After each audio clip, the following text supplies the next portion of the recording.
vais laisser la parole au Père Guyenne, que nous avons déjà entendu à 2 reprises, et qui va cette fois donc nous parler d'une question d'actualité, puisqu'il s'agit d'une urgence.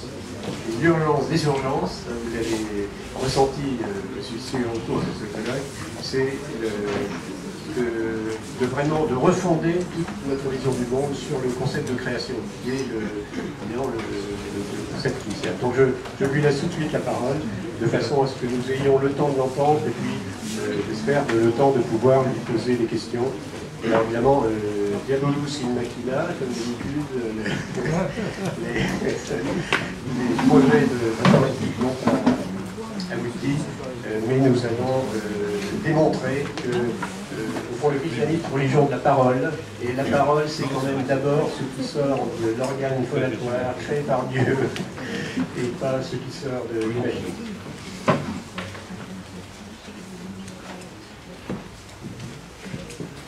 Je suis heureux de pouvoir vous livrer cette causerie sur un sujet qui m'est cher, puisque je pense qu'il y a vraiment besoin aujourd'hui de repenser une théologie de la création qui soit à même de bien nourrir nos cœurs au niveau spirituel, et aussi à même d'affronter les défis que nous avons pu explorer pendant cette session ici. Les défis sont immenses.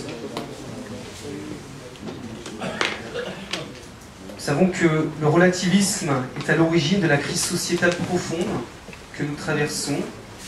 Relativisme que Benoît XVI qualifie de résignation face à la vérité, dans un discours en Autriche à Mariazell. Et la crise est très profonde car elle touche l'homme dans son unité intérieure, lui qui possède en lui cet élan vers la vérité qu'on cherche à nier. Le défi est d'autant plus immense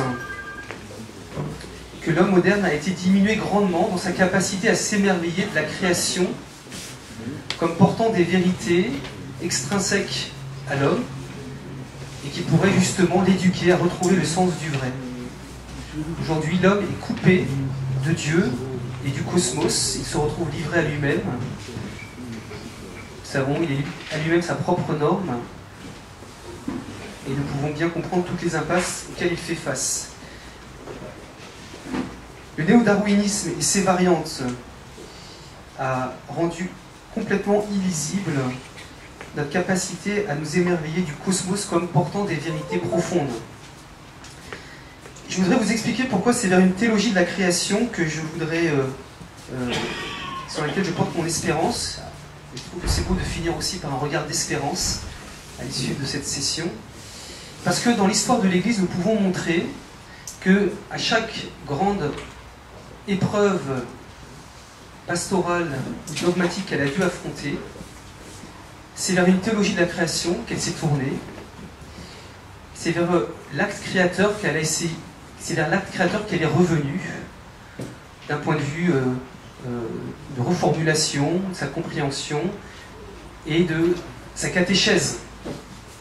Je voudrais le montrer très rapidement. Lorsque l'Église a dû faire face à la négation par les Grecs de la résurrection du Seigneur, au IIIe siècle notamment, ce sont les pères de l'Église qui ont affirmé la résurrection du Christ à partir de leur foi au Dieu créateur.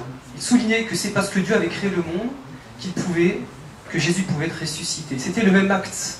L'acte de création et l'acte de résurrection étaient vus dans la même logique de manifestation de la gloire de Dieu. Au IVe siècle, avec l'arianisme, pour défendre la divinité du Christ, on a présenté le Christ comme étant créateur de toutes choses. C'était le concept de création qui était encore convoqué. Il est engendré, non pas créé, nous dit aussi le Concile. Lorsque l'Église a dû faire face au néo-manichéisme, qui s'est exprimé particulièrement dans l'hérésie cathare, elle y a répondu par le Concile de Latran IV, qui soulignait le lien étroit entre les mystères de la création, de l'incarnation et de la rédemption. C'est le même mystère en fait. Incarnation, création, rédemption, c'est une même logique de la miséricorde divine. Dieu se donne dans la gloire.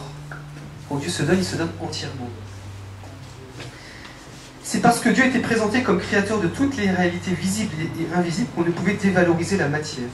Face à la crise protestante, Le Concile de Trente développa particulièrement 2 traités sur le péché originel et sur la justification, qui trouvaient leur cadre de développement dans une présentation de l'histoire du salut conçue à partir de l'acte créateur. Le Concile Vatican I attaqua vigoureusement différentes formes de relativisme et rappela les vérités dogmatiques sur la création de l'Atre en 4 dans le traité Dei Filius. Le Concile Vatican II, plus pastoral, développa une théologie dogmatique en tant que telle, globale. Mais on peut souligner les efforts entrepris par le catéchisme de l'Église catholique de 1992 pour souligner la réalité et la portée de l'acte créateur. Ces efforts seront-ils suffisants?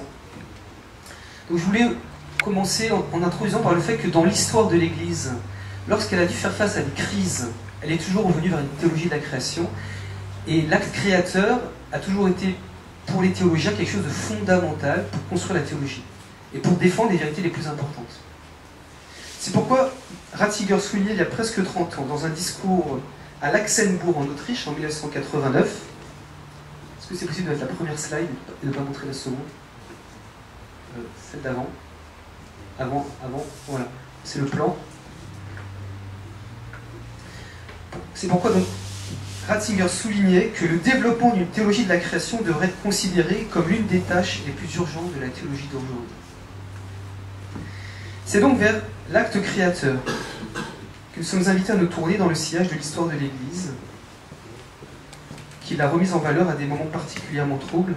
Acte créateur dans son essence la plus profonde, pour nous permettre de mieux penser les autres mystères du salut à partir de lui. Je voudrais donc développer ce propos en 3 parties. D'abord, je voudrais vous montrer que l'acte de création est un acte de gloire. Et réfléchir sur 5 dimensions de l'acte de création, moi qui réjouisse mon cœur personnellement, ça me donne beaucoup de joie de le voir comme ça. Dans une seconde partie, je montrerai comment la prise en compte de l'acte de création comme un acte de gloire permet à des enjeux immenses en spiritualité.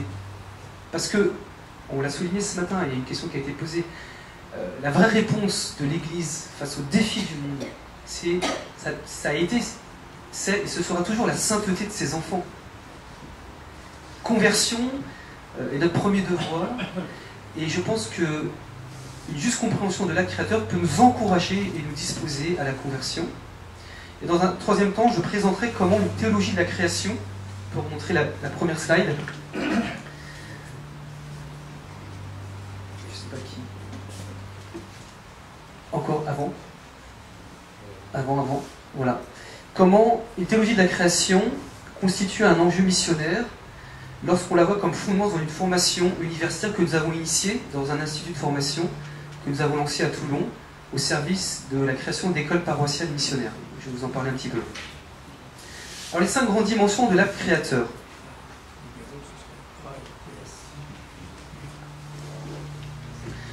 Alors, je pense que vous connaissez pour la plupart d'entre vous tout cela, mais c'est bon de se le redire et je vais essayer de vous le refonder bibliquement. D'abord, l'acte de création est un acte profondément gratuit. Il n'est pas préconditionné par une quelconque matière. Il nécessite la liberté d'une quelconque créature. Il est d'abord le fruit d'une libre décision divine, car cela plaît à Dieu de créer. C'est ce que signifie la manière dont l'acte créateur de Dieu est présenté au chapitre 1 de la Genèse, comme le fruit d'une décision, d'une parole qui fait événement au sens hébraïque du terme dabar. Et l'Ecclésiaste s'émerveille de cette liberté divine, de ce qu'il appelle le bon plaisir divin, dans l'acte créateur, lorsqu'il dit « Maintenant je vais rappeler les œuvres du Seigneur, ce que j'ai vu je vais le raconter. Par ces paroles le Seigneur a fait ses œuvres.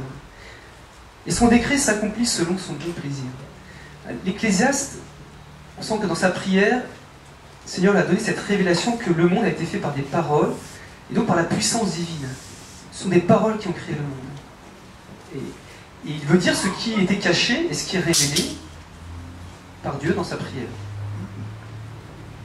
Il n'y a pas de nécessité dans l'acte de création, mais d'abord l'expression d'un pur amour, tel que l'exprime aussi le psaume 104. « Que tes œuvres sont nombreuses, Yahvé, tout avec sagesse tu les fis, la terre est remplie de ta richesse. » Et vous connaissez peut-être le passage de l'Apocalypse, dans lequel les vieillards du chapitre 4 disent, s'émerveillant devant la décision gratuite de Dieu dans l'acte de création, « Tu es digne, ô notre Seigneur et notre Dieu, de recevoir la gloire, l'honneur et la puissance, car c'est toi qui es créé à l'univers. Par ta volonté, il n'était pas et fut créé. » Et donc tout de suite, là, ce qui est en jeu dans la juste compréhension de l'acte de création, c'est la louange. C'est ce que nous montre la Bible. Le comprendre comme un acte fruit d'une libre décision divine nous met dans des dispositions de louange. Deuxièmement, l'acte de création n'est pas un effort, mais une fulguration. Qu'est-ce que je veux dire par là? L'acte de création n'est pas le fruit d'un travail éprouvant, mais il est agir de Dieu dans une certaine facilité. Le livre des Proverbes présente l'acte de création comme un rire. Dieu rit quand il crée, sarar en hébreu. Et il présente l'acte de création comme une sorte de jeu divin.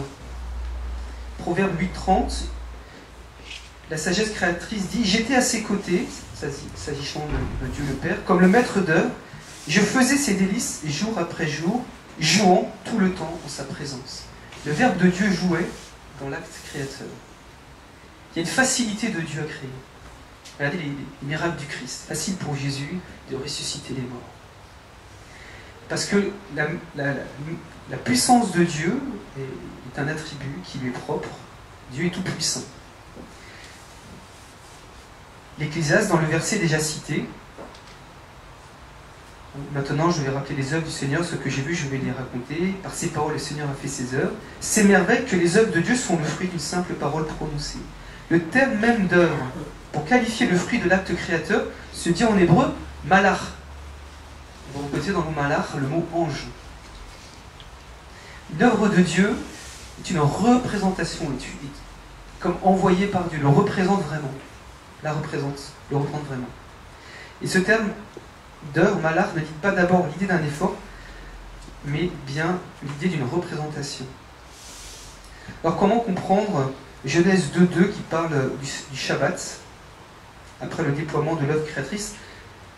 Pour moi, il faut entendre cela par le fait que dans le déploiement des jours de la création, il y a un certain effort. C'est un anthropomorphisme, bien sûr, mais on voit bien qu'il y a une certaine activité de Dieu. Mais dans chaque jour que Dieu fait, il y a vraiment un jeu divin. Ça va être important de souligner cela dans la seconde partie, vous allez voir. Troisièmement, l'acte de création est lié à l'ensemble de tous les actes créateurs. Il y a un verset du livre de l'Ecclésiastique.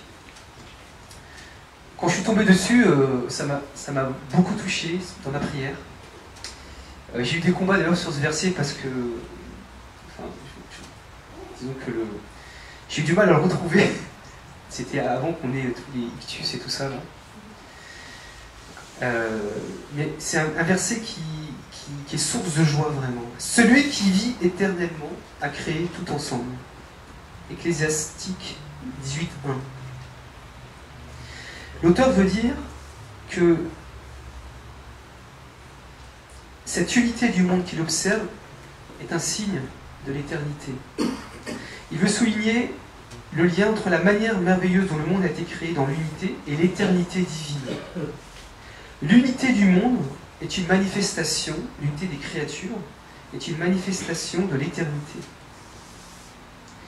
Denis l'Aréopagite présente l'acte de création comme une participation à l'unité même de Dieu. Vous savez, pour Denis l'Aréopagite, pseudo-Denis, l'attribut premier de Dieu, c'est son unité. Donc Denis l'Aréopagite, hein, je ne sais pas trop si c'est quel était historiquement, mais on place ses écrits plutôt au 5e siècle.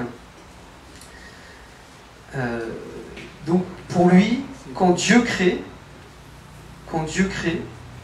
il crée toujours à partir de son attribut divin d'unité. C'est très beau de voir ça. Ça veut dire que chaque créature a été pensée en fonction de toutes les autres. Et nous avons été créés en fonction de tous les êtres humains aussi. C'est magnifique. Quand Dieu nous a créés personnellement, il voyait en même temps chacun d'entre nous. Et tous ceux qui sont sur la terre. Nous sommes tous, chaque créature a été fondée dans le mystère de l'unité. C'est pour ça qu'elle-même, elle porte la marque de l'unité, et que les créatures ensemble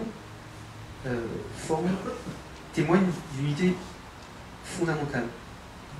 Pour Denis l'Aréopagite, c'est cette participation au mystère de l'unité divine qui confère l'être à la créature dans sa dimension la plus profonde. De même que Dieu est un, de même toutes les choses préexistent dans l'unité. Cette phrase, elle n'est pas de moi, elle est d'un auteur, je ne pourrais plus vous retrouver lequel, mais elle est j'ai trouvé ça d'un livre. Quatrièmement, l'acte de création est un profond ordonnancement de la matière à travers un logos. Logos, en grec, ça veut dire raison, c'est-à-dire une rationalité. Chaque espèce vient d'un logos qui la détermine profondément. La parole qui guide l'acte de création, selon les récits bibliques, est présentée par Jean, dans son prologue, comme le logos en personne qui est le Christ. Le récit de Genèse 1 présente la puissance déterminante de la parole. C'est-à-dire que quand Dieu crée, il crée à partir de son logos, de son verbe. Et je distingue logos avec un L majuscule et logos, comme vous voyez, qu'un L minuscule. Chaque créature a un logos qui la détermine profondément. C'est-à-dire, pour bien comprendre ça, chaque créature, chaque réalité créée a été pensée selon une rationalité divine. Dieu a une pensée sur la mouche. C'est une bonne nouvelle. Dieu a une pensée précise sur la fraise. C'est une bonne nouvelle. Et c'est une pensée éternelle qui est dans son verbe. Dieu a une pensée sur la nature humaine, sur l'homme. C'est un logos. Et cette pensée, elle est profondément déterminée, donc déterminante. Elle caractérise profondément les créatures d'un point de vue matériel. Chez Saint Maxime le Confesseur, le logos a trois fonctions. Le logos nous explique le logos du comment l'être, la créature vient à l'existence, ce qu'elle est et ce pourquoi elle est faite. Et donc, la question de la nature humaine que nous voulons défendre comme catholiques, comme étant une réalité fondamentale, nous voulons aussi la défendre au niveau des créatures. Et si on oublie, c'est ce que nous voyons aujourd'hui, que les créatures aussi ont été conçues dans le logos, ont une nature profonde, on va oublier aussi facilement qu'il y a une nature humaine et donc la loi naturelle. Il faut redéfendre la notion de logos comme en lien profond avec le terme de création. C'est pour ça que ce mot espèce apparaît 10 fois dans Genèse 1, selon son espèce, pour dire selon son logos. Chaque créature, les animaux, sont faits selon un logos déterminé. Le terme mine, pour qualifier en hébreu la notion d'espèce, indique à la fois l'étrangeté de chaque espèce, de chaque créature. Vous savez que les Hébreux, quand ils ont découvert la manne, ils ont dit manrou. Et devant un animal, devant une espèce, on dit aussi manrou, qu'est-ce que c'est? Parce que c'est tellement grand qu'on ne peut pas le nommer. Et en même temps, ce mot mine, il veut dire aussi en hébreu compter, calculer. Il y a l'idée de détermination. Il y a les deux aspects dans le mot mine, pour dire le mot espèce. L'acte de création est donc le don d'une forme bien déterminée, car pensée de toute éternité dans le logos. Cette forme est puissance de séparation qui organise la matière. Ça, on le voit bien aussi dans Genèse 1. L'acte de création est présenté comme une puissance de séparation. Et la séparation est une organisation.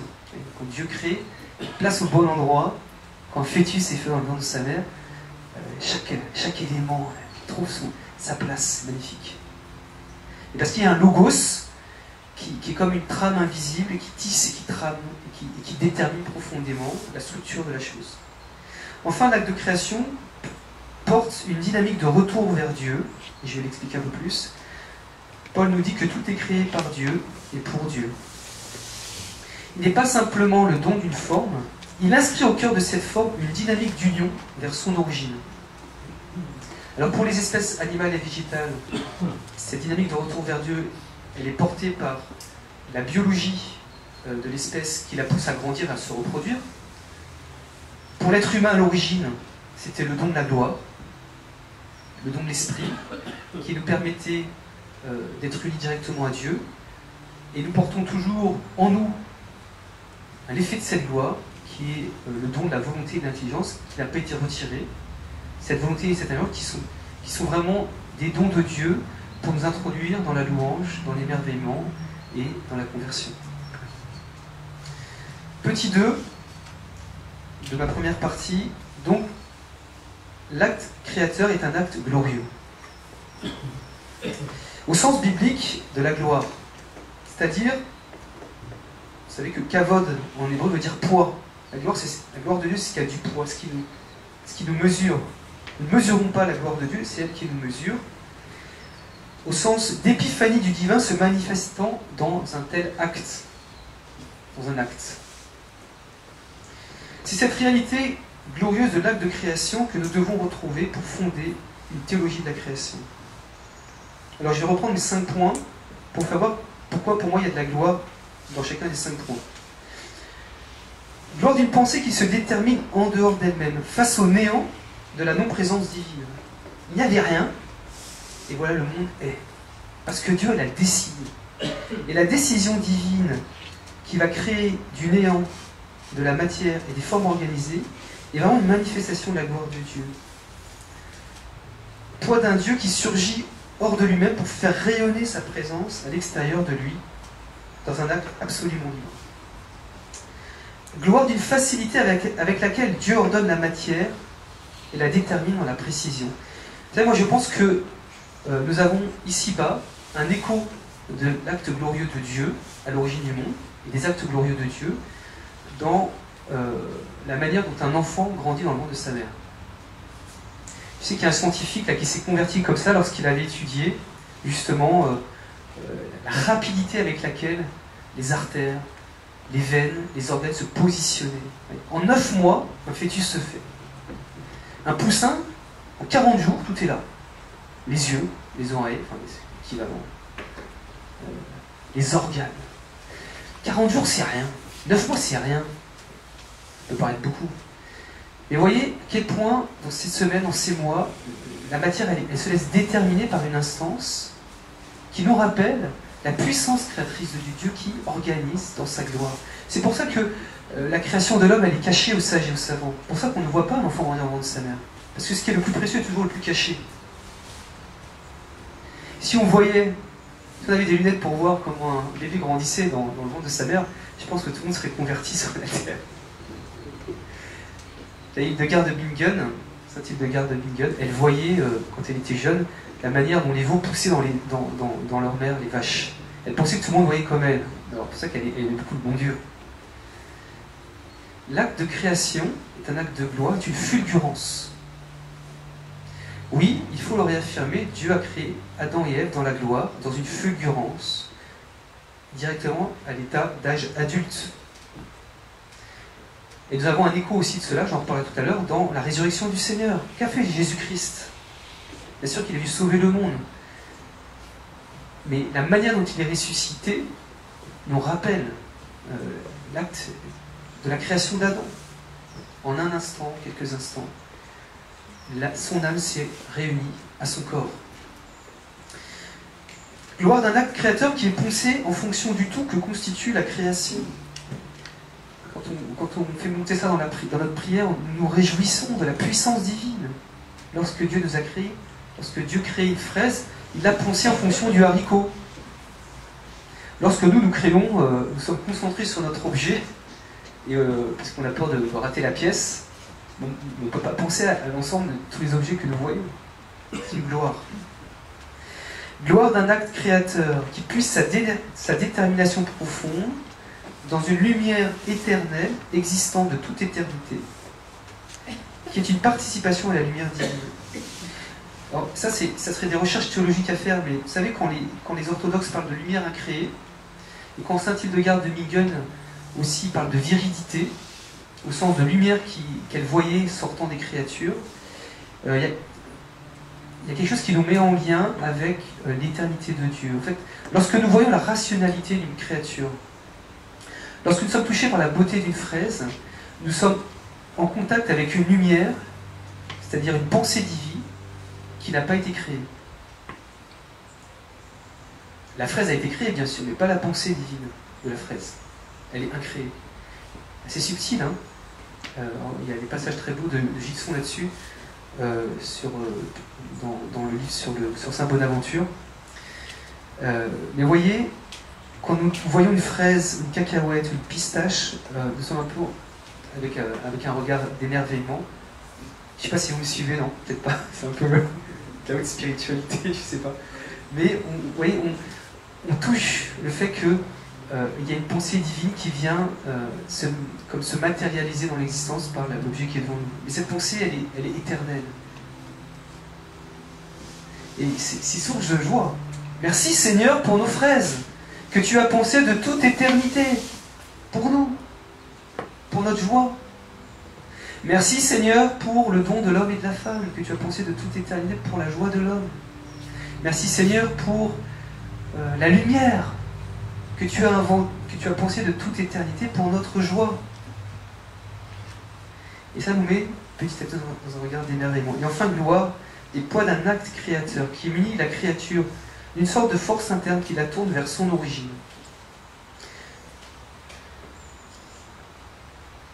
C'est sur cette forme de l'acte créateur, comme un acte de gloire, surgissant de l'éternité, pour ainsi dire, et s'immisçant dans la matière, pour la tordre en quelque sorte sur elle-même, du sceau de l'éternité, que nous pouvons refonder une théologie de la création qui soit solide. Dans la Bible, nous avons une typologie de l'acte de création.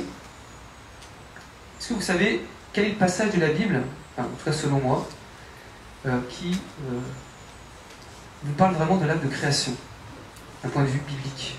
Parce que les Genèse 1, mais le problème c'est que personne n'était témoin de Genèse 1. Est-ce que des personnes ont été témoins analogiquement de l'acte de création? Est-ce que des personnes ont vu vraiment la puissance et la gloire divine à l'œuvre dans une détermination profonde sur la matière? Multiplication des pains. Ah voilà, multiplication des pains, c'est vrai. Mais il y a beaucoup plus glorieux encore. Avec Lazare, ouais. La mer Rouge, ouais, exactement. Et à la sortie d'Égypte, l'Exode, le récit d'Édiplé est très beau parce qu'on voit très bien que dans le récit d'Édiplé, Dieu sépare le peuple d'Israël du peuple d'Égypte. On voit vraiment l'idée de séparation qui est très, très nette. Hein. Au moment où il sait qu'il y a des moustiques partout, sauf sur la terre de Goshen. Il a fermé pendant 3 jours dans une des Édiplé, sauf sur la terre de Goshen. Ça devait être impressionnant hein, pour les Hébreux comme pour les Juifs. Il y avait de la lumière partout, il y avait les ténèbres partout, sauf à Goshen. Séparation, discernement, détermination. Et quand les Hébreux ont traversé la mer Rouge, que Dieu a fondue, en 2 parts, ils ont loué Dieu, juste après. Tellement ils ont fait l'expérience de la gloire divine.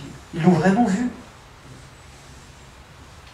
C'est bien que, juste après, quand ils se mettent à entendre même la voix de Dieu dans les 10 commandements, ils vont dire, ah oui, attends, Dieu, il est trop glorieux, on ne peut pas l'entendre directement.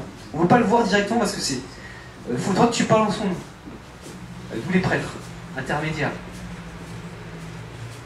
Donc il y a une typologie d'acte créateur qui est, pour moi, le récit d'Exode, au sens où des personnes ont été vraiment témoins d'une puissance divine, de détermination, de séparation, et qui, si vous voulez, les a mis à genoux. À genoux.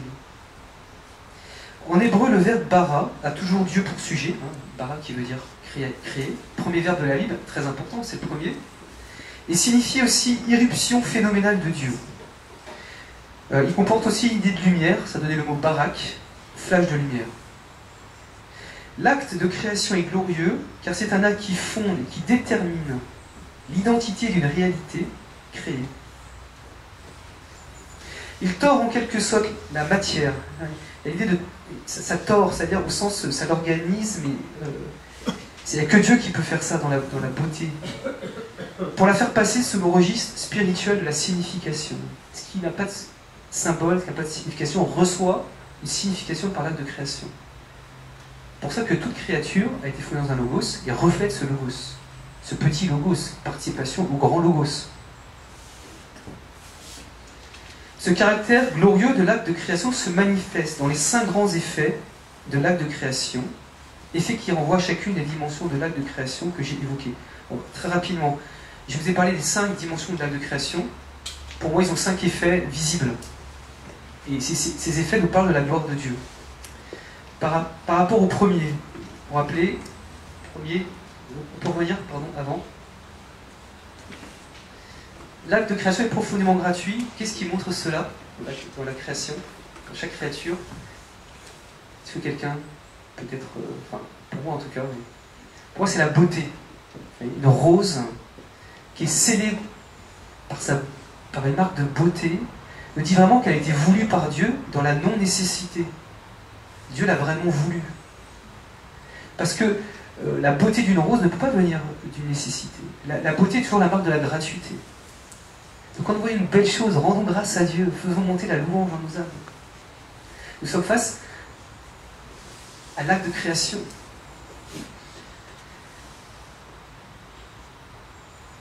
Ensuite, la dimension de non-travail dans l'acte de création s'exprime dans ce que j'appelle la fulguration. Cette fulguration, c'est que Dieu peut organiser profondément la matière dans un non-travail, ou avec très peu d'efforts, en tout cas il y a une décision bien sûr. Et cette fulguration, où est-ce qu'on la voit? On la voit dans la profondeur biologique de chaque réalité créée. Chaque réalité créée a une profondeur biologique, a des déterminations logiques fondamentales qui étonnent encore les savants. On connaît encore très peu de choses de la fraise, du haricot et de la cacahuète, encore moins de l'être humain. Comme si la rationalité qui est à l'origine de la détermination de la matière était une sorte de rationalité sans fin même. Et donc, la complexité, le paradigme de la complexité aujourd'hui qui émerge en science est un écho de l'acte de fulguration. Vous voyez un peu ce lien entre fulguration et complexité. Il faut forcément un acte glorieux et fulgurant pour organiser la complexité dans un espace réduit ou en peu de temps. Ensuite, chaque espèce est liée à l'ensemble du cosmos et porte en elle le sceau d'unité en écho de l'acte de création comme une participation à l'unité de Dieu.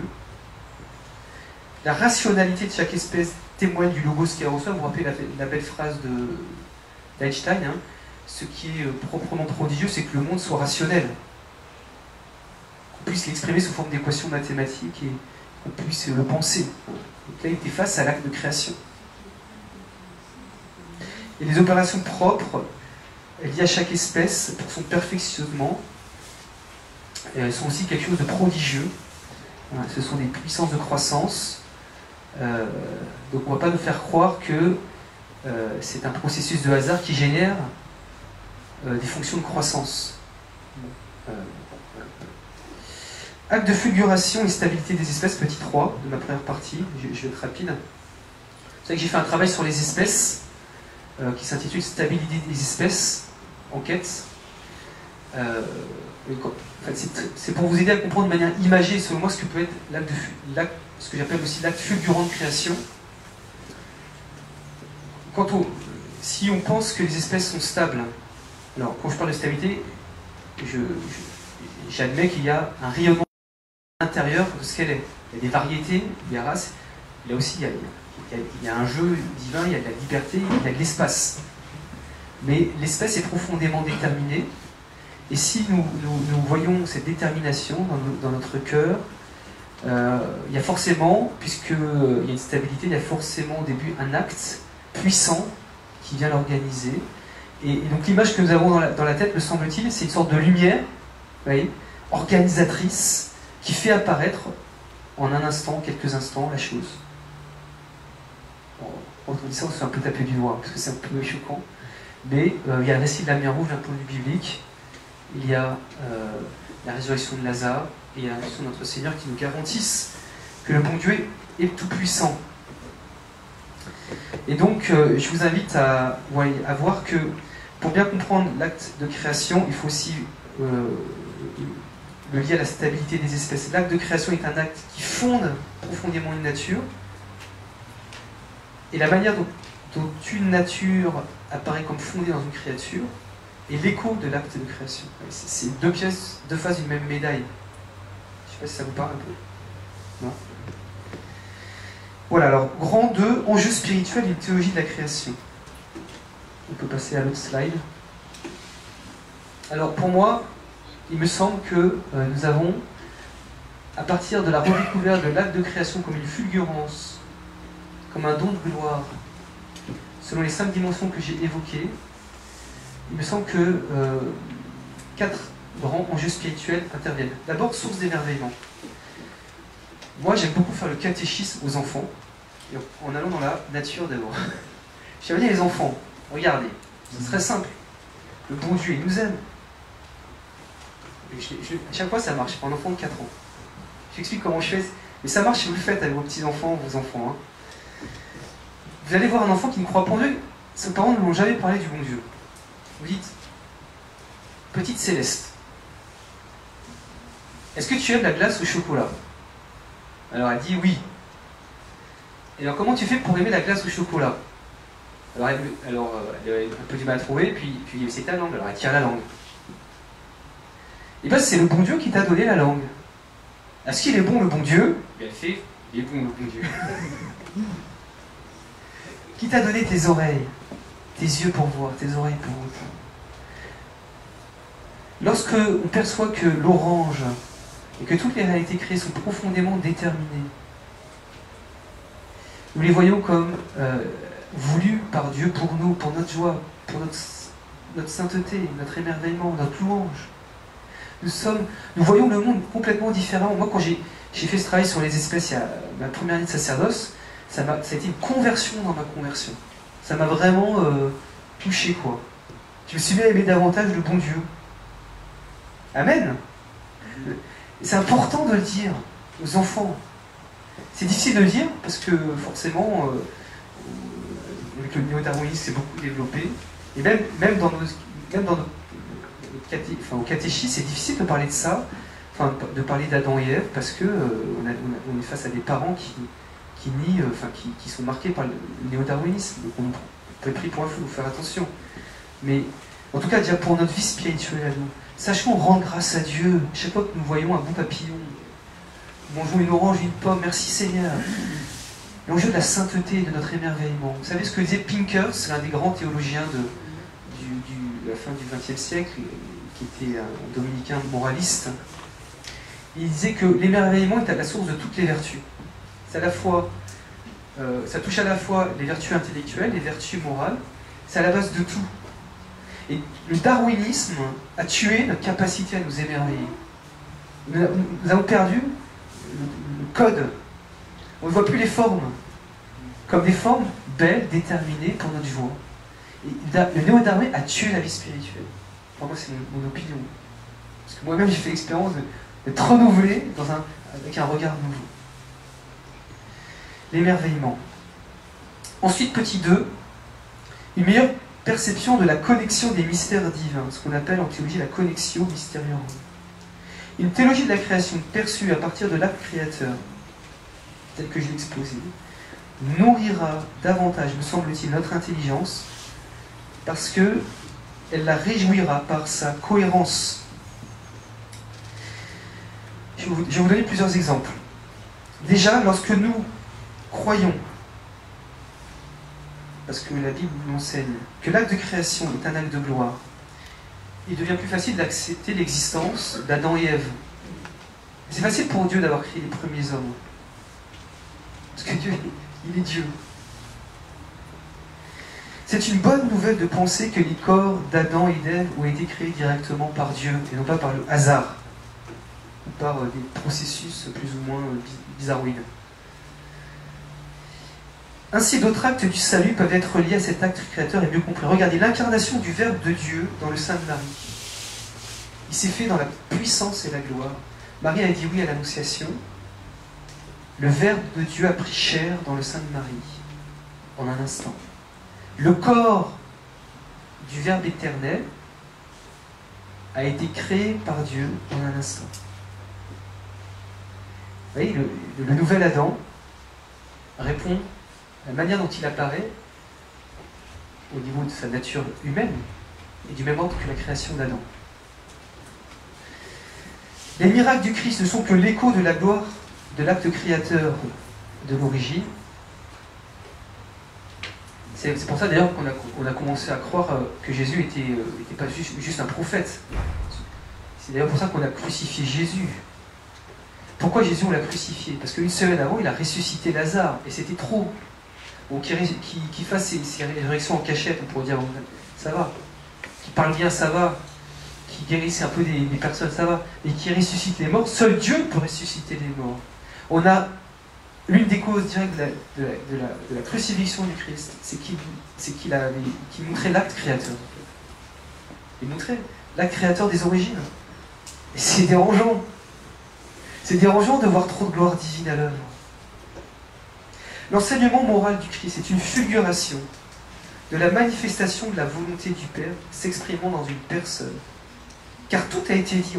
Et en 3 ans, fulgurance morale, d'un enseignement moral. Tout nous a été dit en 3 ans. La vie du Christ elle-même est une fulguration. La mort de Jésus sur la croix est une élévation, une fulguration d'amour.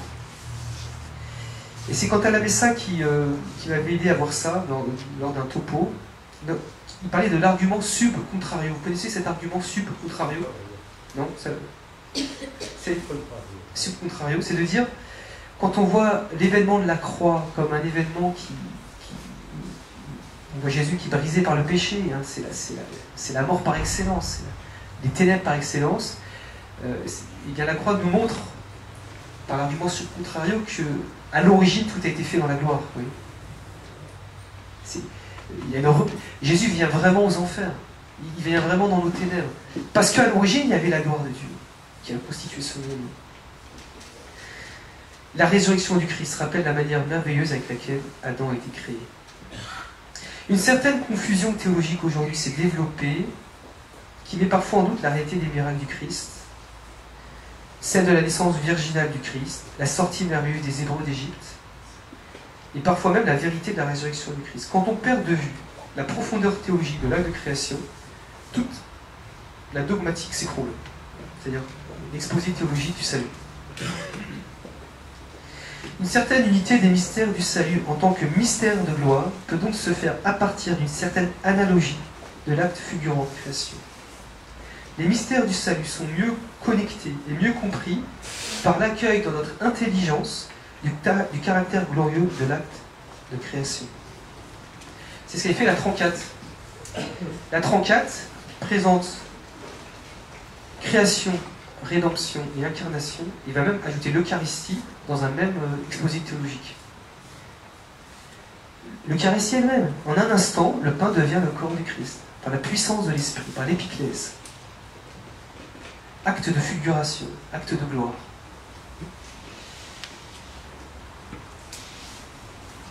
Petit 3, donc j'avais d'autres choses, mais ceux qui voudront mon texte, je pourrais parce qu'on n'a pas beaucoup de temps. Petit 3, acte de création et manifestation de la puissance de la rédemption. Ça c'est très important. Parce que une théologie de la création, pour moi, se fonde sur 2 pôles qui sont inséparables, évidemment, création et rédemption. S'il n'y avait que la création, comme pôle, ça serait dangereux. Et ce qui est très beau, c'est que la remise en lumière de l'acte de création comme un acte de gloire renforce le pôle de la rédemption. Pourquoi? Je reprends mes 5 points. Vous vous rappelez les 5, on peut les remettre. Les 5. Voilà. Alors l'acte de création est profondément gratuit.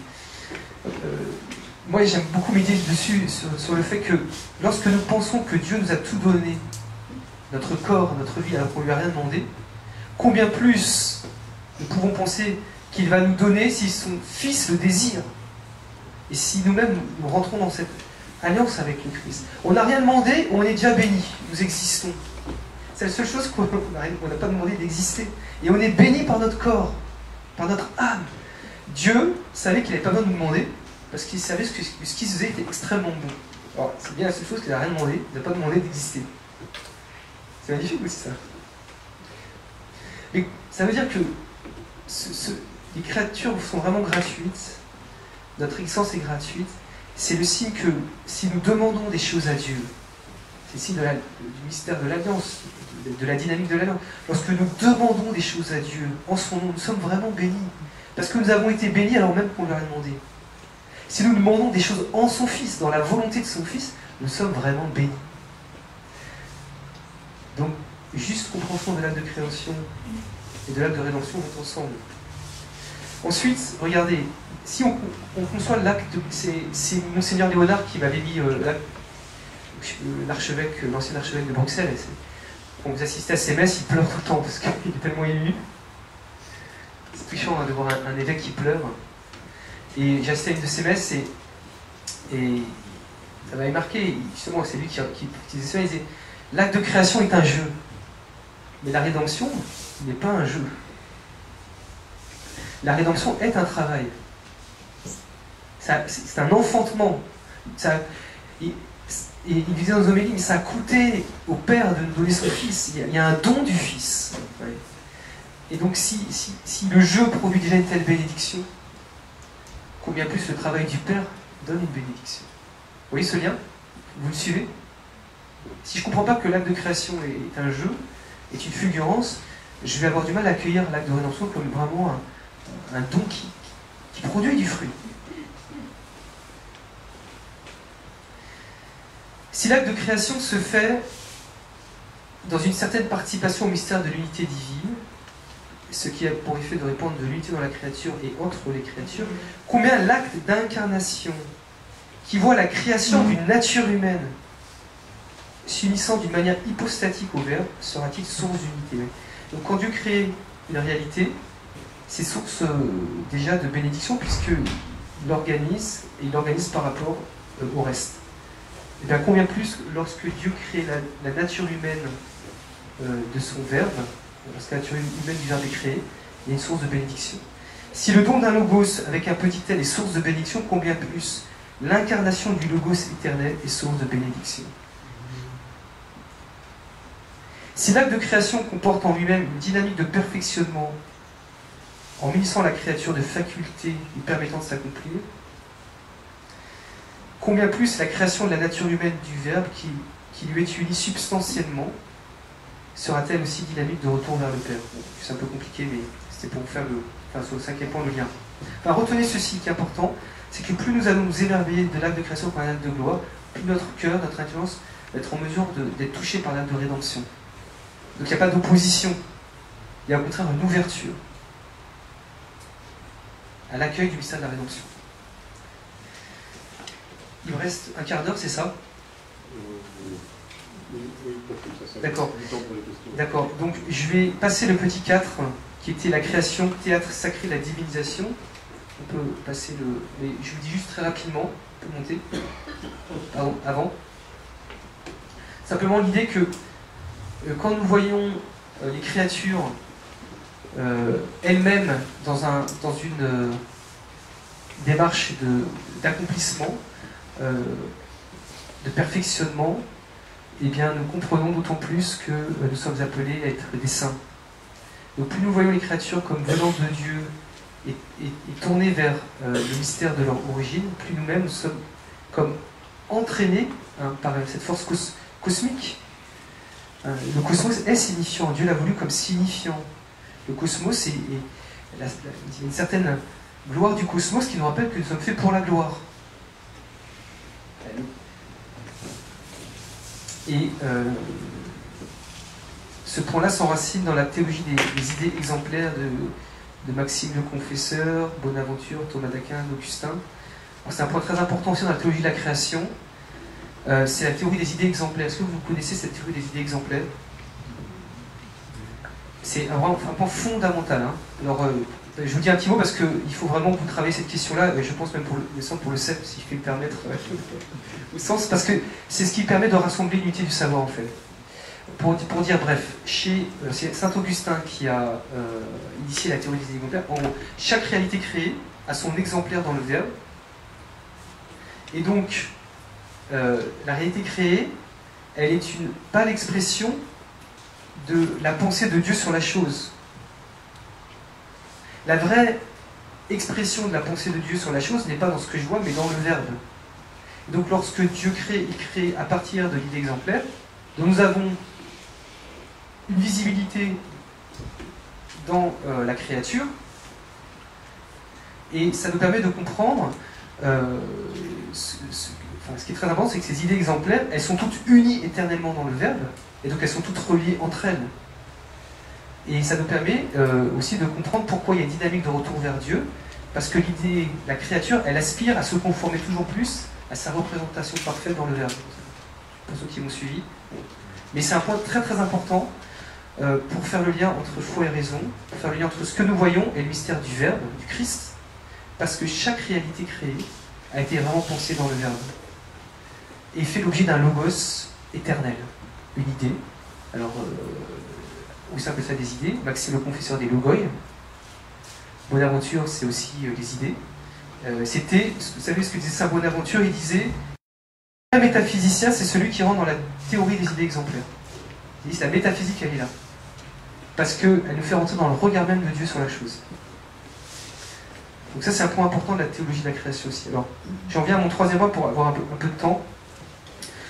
Donc, d'abord, j'ai voulu montrer, dans une première partie, dans une introduction, qu'il y a l'urgence d'une théologie de la création. Bon, on connaît le contexte, mais aussi parce que dans l'histoire de l'Église, on est toujours revenu à là. Lorsqu'il y avait des gros problèmes, on revenait à une théologie de la création. Donc, c'est bon signe d'être dans cette direction. Ensuite, j'ai montré, dans un premier point, que l'acte de création est un acte de gloire, et qu'il faut le retrouver ainsi, pour, dans un deuxième temps, en bénéficier d'un point de vue spirituel. Donc, il y a urgence d'une théologie de la création, non pas d'abord pour dire au monde ce qu'il doit penser, mais pour nous, pour notre conversion. Nous changerons le monde si nous-mêmes nous convertissons, si nous recevons toujours plus ce monde comme un don de Dieu. Nous sommes appelés à nous convertir. Je vous dis moi-même, mais le diable disait à Marthe Robin, s'il y avait eu 3 curés d'Ars, la France, j'aurais été foutu en France. Et ce matin, on a parlé de... il y a aussi pas mal de problèmes en France, mais rappelons-nous que nous sommes lumière du monde, et que c'est notre conversion qui attire des grâces chez les non-croyants. Et que plus nous recevrons comme un don de Dieu, plus nous comprenons à quel point Dieu veut nous glorifier, comme il a glorifié Adam et Ève et son Fils, plus nous serons... transformerons ce monde. Et donc, la balle est dans notre camp, et je pense que ce que vous faites au CEP et ce que cette remise en lumière de l'acte de création comme acte de gloire est très important d'un point de vue spirituel. Et puis donc, dans cette troisième partie, je voudrais montrer comment la théologie de la création peut être une fondation pour une formation que nous avons intitulée dans notre institut de formation Théologie et Arts libéraux. Alors pour dire, avec 3 prêtres de Toulon, nous avons démarré un projet. Alors, j'ai demandé l'autorisation à M. Tasso s'il pouvait faire un peu de pub. J'ai fait un pub, mais c'est très concret, parce qu'il faut que la théologie de la création, ça s'incarne. Donc, pour ceux qui veulent, vous aurez à la sortie des plaquettes comme ça, qui prennent le projet que nous avons lancé. Et ce projet consiste à aider des prêtres à monter des écoles hors contrat paroissiales, qui donnent une bonne qualité d'éducation aux enfants, à partir de tout ce que je vous ai dit là, et en même temps qu'ils sont missionnaires, puisque nous cherchons à évangéliser les parents qui sont en dehors de l'Église catholique. Nous avons démarré une école, il y a 50 enfants. La moitié d'enfants sont de familles divorcées. Mais c'est normal, c'est ce qu'il y a dans le monde. Et alors, pour les accueillir, il faut en face des familles bien motivées. Et nous avons démarré cette année un institut de formation. Il y a 8 étudiants. Ils ont 20 heures de cours par semaine. Et ils ont une formation qui s'intitule donc Théologie et Arts libéraux, qui leur donne une vision complète du savoir à partir d'une théologie de la création. Donc ils ont des cours, par exemple cette semaine, demain, ils ont un cours sur la philosophie des sciences, sur l'épistémologie de la biologie, pour attaquer vraiment le darwinisme dans ses racines. Ils ont un cours de philosophie de la nature, ils ont un cours jeudi de théologie de la création, vendredi philosophie du langage. L'idée c'est de repositionner, alors on peut passer la slide suivante. Alors vous voyez comment nous avons organisé le savoir. Quand on remet en valeur l'acte de création comme un acte de gloire, eh bien, ce monde commence à nous parler. Et donc, le concept central, d'un point de vue pédagogique et épistémologique, c'est le concept de parole. Au sens heideggerien du terme. Vous savez que pour Heidegger, en fait, Heidegger, il n'a rien inventé. Et ce qu'il a redécouvert, c'est que quand nous parlons, même si on dit quelque chose de faux, c'est toujours porté par une dynamique de vérité. Bon, je ne sais pas si vous êtes d'accord, mais... c'est-à-dire que le langage lui-même, il est tourné vers le vrai. Il ne peut pas ne pas chercher le vrai. Alors après, on peut savoir que c'est volontairement faux, ça nous arrange moralement. Mais il a une dynamique qui le tourne vers le vrai. Et lorsque nous remettons en valeur l'acte de création comme un acte de gloire, eh bien, le langage est perçu comme du côté de la création. Parce que le langage vient de Dieu. Il y aura cette année une journée de formation sur le premier langage donné à Adam et Ève, par M. Bélaga. Le premier langage vient de Dieu. Les sciences nous apparaissent comme des paroles de Dieu aussi, à certains niveaux, bien sûr. Et l'enjeu pour nous, c'est de savoir si une science, elle est juste ou pas, et si elle est écho aussi de l'acte créateur. Donc nous avons organisé le savoir en 7 axes, avec théologie de la création au premier, parole de la création, donc là nous étudions, on va dans les jardins, on étudie des espèces. Donc on a un jardin, et cette année on va étudier 8 espèces, concrètement, pour leur montrer que c'est glorieux. Parole du langage, parole des sciences, pour l'histoire, et puis parole de la prière qui est au cœur de tout ça, parce que la prière est une parole, Dieu nous parle. Voilà. Alors c'est pour dire que ce qui permet d'unifier tout ça, c'est une théologie de la création, parce que les étudiants voient que ils voient que cette organisation du savoir, elle est au service de l'émerveillement et de la louange. Lorsque nous travaillons, par exemple, sur... cette année, nous aurons un cours de théologie de l'histoire, à partir de Saint-Augustin et de Balthazar. C'est-à-dire, l'histoire, on peut la voir juste comme une donnée, mais on peut aussi la voir comment Dieu la voit. C'est le cours de théologie de l'histoire. Vous voyez ? Alors, dans Parole des hommes, nous mettons la littérature, nous mettons tout ce qui élève le cœur de l'homme. Alors, la grande question, c'est qu'est-ce qui est vraiment... Est-ce que la parole de l'homme est une parole? Est-ce qu'elle nous fait du bien? Est-ce qu'elle nous élève ou pas? Alors, ça, c'est, si vous voulez, c'est une manière avec laquelle nous avons organisé le savoir dans notre institut. Mais je vais vous montrer un autre slide qui est plus intéressant, c'est la seconde, c'est d'après. Vous allez comprendre. C'est la plus importante, un peu. Voilà. Alors, vous savez que Balthazar... Alors, j'essaie de vous expliquer cette slide. C'est que lorsqu'on comprend que l'acte de création est un acte de gloire, on fait de la théologie différemment. C'est Balthazar qui vous aide à voir ça. Vous connaissez le théologien Balthazar? En dessous, sur Balthazar, voilà. Qui disait que la théologie doit partir de Dieu. Bon, il était très marqué aussi par Barth. Mais ouais, ce qui bouleversait Balthazar, ce qui bouleverse Barth, c'est le fait que c'est l'incarnation du Verbe, mais que Dieu nous parle. Si oui, il nous parle, c'est pas à nous de parler, c'est à lui de nous parler. C'est ça la théologie. La théologie, c'est le recueillement des paroles de Dieu. C'est pas l'homme qui parle, c'est pas possible. Et quand nous comprenons que l'acte de création est un acte de gloire qui nous parle, eh bien, nous pouvons organiser le savoir d'un point de vue esthétique, comme dirait Balthazar, c'est-à-dire que de voir que tout le savoir peut être vu comme l'occasion d'une manifestation de la gloire de Dieu. Et donc, nous avons essayé de rassembler ce que nous faisons. Donc, nous plaçons dans notre institut le langage, les sciences et les espèces du côté de la création. Et c'est le premier lieu par lequel Dieu nous parle, c'est la création. C'est notre premier contact avec le Seigneur. Dieu nous parle vraiment par le langage et la science. Et aujourd'hui, la science, elle nous parle vraiment de Dieu, parce qu'elle découvre la complexité des choses. Elle redécouvre les logoi. Moi, j'appelle ça la revanche de la qualité. On parlait ce matin du livre Quantité, là, je sais pas quoi. Le règne de la quantité. Et moi, j'appelle ça, nous vivons la revanche de la qualité. Ou la quantité qui se rebelle contre ce qu'on a voulu lui faire dire. La quantité, aujourd'hui, pointe la qualité. Elle pointe les formes, elle pointe l'unité, les tout, les logoi. Et donc, d'un point de vue esthétique, une théologie esthétique consiste d'abord à recueillir la parole de la création et d'en faire notre louange. De recueillir la parole des hommes et d'en faire aussi une louange. Des beaux textes de Bernanos nous remplissent notre cœur de joie. Merci Seigneur. Est-ce que nous louons le Seigneur pour le don de Bernanos? Pour une belle musique? Merci Seigneur. Mais vous voyez, il y a beaucoup de gens qui croient un peu en Dieu et qui s'arrêtent à ce niveau-là. Et ils sont déjà dans un émerveillement, mais ils ne sont pas allés. Ils ont besoin d'une théologie de la création pour revenir sur leur savoir. Parce qu'une théologie de la création va leur permettre aussi de comprendre que leur intelligence est blessée, qu'ils ont besoin d'être sauvés. Et grâce à la théologie des logoi, enfin, pardon, des idées exemplaires, oui, eh bien, ils seront à même de comprendre que tout ce qu'ils ont observé avait été pensé dans le Verbe éternel.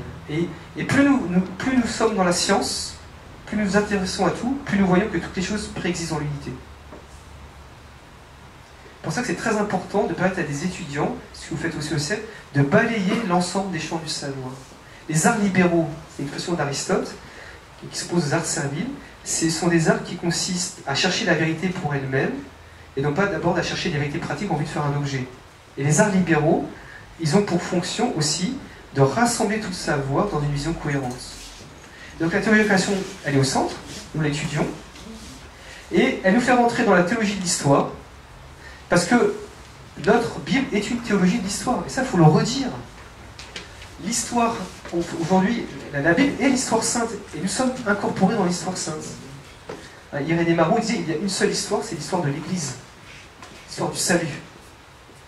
La vraie histoire, elle est là. Et donc, lorsque la théologie de la création elle est bien comprise, elle permet à des étudiants de rentrer dans l'action, parce qu'il s'agit d'agir et d'être missionnaire. Nous avons monté cet institut pour fonder les écoles. Il faut pouvoir témoigner de notre foi. Et lorsque nous comprenons que ce sont les saints qui font l'histoire, que le Christ est le centre de l'histoire, et que nous-mêmes sommes appelés à rentrer dans l'histoire, grâce à une théologie de la création, eh bien, ça devient parole, et ça devient en action. Ça peut être au monastère d'ailleurs. Parce que la religieuse au monastère, elle est vraiment dans l'action très haute. Et ensuite, pour devenir une parole de Dieu. Oui. Donc ça, c'est une présentation d'une théologie esthétique, mais qui ne pourrait pas se faire s'il n'y avait pas ça. S'il n'y a pas l'acte de création compris comme un acte de gloire, tout s'écroule. Et donc c'est ce que nous cherchons à faire dans cet institut que nous avons lancé, pour que la théologie de la création elle puisse porter des fruits. Et que moi je pense qu'aujourd'hui pour la France, et je vous laisse sur cette note d'espérance, moi je suis avec le Père Arnaud, ça fait 40 ans qu'il est prêtre, Père Mario 30 ans qu'il est prêtre, ils sont des missionnaires, hein, vraiment, moi j'ai beaucoup d'estime. Mais en fait, on se rend compte que si on veut vraiment évangéliser la France, il faut faire des écoles partout. Là, on s'est dit qu'il n'y a que ça à faire. Parce qu'il y a un tel conditionnement qu'il faut des îlots qui préservent l'intelligence des enfants, qui puissent être une surface de contact avec les parents. Parce que moi, pourtant, à Noël, j'y crois vraiment, hein, mais c'est difficile de dire au catéchisme. Parce que le soir même, il y a des parents qui m'appellent. Enfin, je parle dans le milieu non tradit. Si vous dites à des enfants au caté, même au cateau je suis convoqué par les parents l'après-midi. Et on me prend pour un fou. Je ne l'ai jamais dit. Je ne peux pas le dire. Je ne peux pas. C'est Père Noël. À Noël, vous croyez au Père Noël, je vous le dis. Hein. Vous êtes fous. Non mais c'est vrai. Père Noël, il descend du ciel. Vous savez comme ça. Et donc il nous faut des îlots. Et ce projet aussi des missionnaires, parce que dans chaque école, donc là par exemple, il y a 2 prêtres qui veulent créer des écoles comme ça. Nous préparons des équipes. Ces équipes, elles se retrouvent une fois par semaine pour prier ensemble. Elles sont profondément catholiques.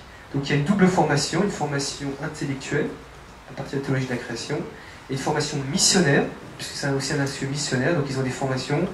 Alors là, je ne vais pas trop rentrer dans les détails, ça va pas trop vous parler. Voilà. Donc je conclue en disant que, oui, il y a une véritable urgence d'une théologie de la création, pour d'abord notre propre conversion, pour notre propre sanctification, parce que la France a besoin de saints, et ça, respectons bien cette étape-là. Et enfin, oui, je pense que cette théologie de la création, elle peut être à même d'être le fondement d'une formation universitaire capable d'apporter vraiment un mouvement d'évangélisation en France concret, quoi. Et donc, j'espère que voilà, j'espère que ça vous aura un peu interpellé.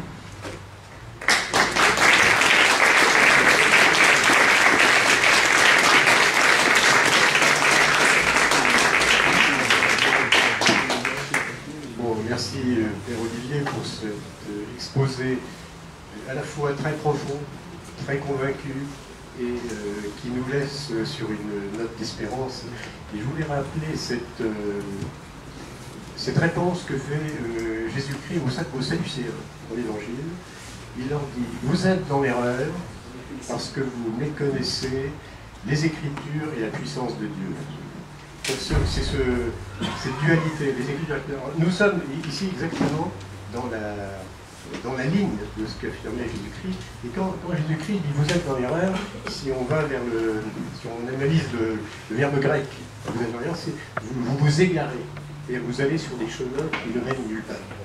Donc, justement, nous espérons aller sur des chemins qui mènent quelque part, évidemment, et c'est pourquoi il est important de montrer justement toute la dimension de gloire qui est dans n'importe quel acte divin, et donc nécessairement dans n'importe quel acte humain, parce que là, on est à l'image de Dieu, et il faudrait aussi en faire remarquer, on a parlé des logognes de Saint Maxime le Confesseur, mais vous savez, quand on parle en philosophie latine, quand on parle d'Aristote, quand on dit le philosophe, ça veut dire Aristote, sans précision. Et dans la théologie grecque, quand on dit le théologien, c'est Saint Maxime le théologien. Donc c'est important quand on dit, ça n'est pas c'est un père de l'Église grecque quelconque qui a élaboré toute cette théologie de Logone, mais c'est vraiment le théologien. Donc je crois qu'avec cet exposé, nous sommes vraiment au cœur des problèmes, au cœur des solutions, et j'imagine qu'il y aura un petit moment pour des questions, Est-ce que vous pensez que la théologie de l'incarnation en toute hypothèse, c'est-à-dire l'incarnation sans le péché originel, aurait pu avoir lieu?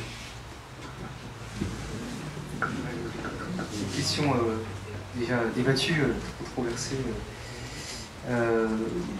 C'est sûr que bon, c'est ce que dit Scott. Hein. Vous voyez un peu la question, hein, parce que est-ce que s'il n'y a pas eu le péché originel, est-ce que le Verbe de Dieu se serait incarné? Donc il y a certains qui vont dire oui, comme Scott, et puis d'autres qui vont dire plutôt non, il fallait qu'il y ait une faute pour que le Verbe de Dieu s'incarne. C'est sûr, c'est que remettre en valeur, me semble-t-il, l'acte de création comme un acte de gloire, permet de comprendre aussi que la question du salut, c'est pas simplement une question d'être sauvé du péché, mais c'est aussi une question d'une réjouissance de Dieu. Le salut, c'est bien sûr que c'est être sauvé du péché, hein, on est d'accord là-dessus. Mais me semble-t-il qu'il y a le salut, c'est aussi la capacité à contempler davantage le bon Dieu. C'est la joie. Oui, les saints, ils croissent encore dans la joie divine, et même au ciel, certainement, qu'il y a une croissance dans la joie. Enfin, il y a des relations. Et donc peut-être dans cette perspective-là, on pourrait se dire, voilà, le Verbe de Dieu, il serait beau à voir, donc on serait content de le voir. Moi, Il peut avoir l'incarnation sans rédemption, à ce moment-là. Alors ça serait une incarnation sans rédemption, mais une incarnation un peu réjouissante et salutaire au sens de la joie et de la contemplation. C'est-à-dire que moi, bon, mettons que je suis un enfant d'Adam et que j'ai pas trop péché, enfin je sais pas comment ça marche d'ailleurs, mais bon, mais ce que je veux dire, c'est que je pense qu'Adam, il aurait été content de voir le Verbe de Dieu, quoi. Mais ce qui est intéressant quand même dans la question, j'ai réfléchi à cette question-là, c'est quand même que la pensée, si on tient la théologie des idées exemplaires, la pensée de la nature humaine du Verbe, elle est de toute éternité. Donc il y aurait une incohérence à ce qu'elle soit de toute éternité et qu'elle ne s'exprime pas.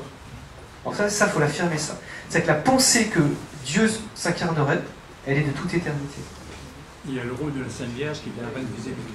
Oui.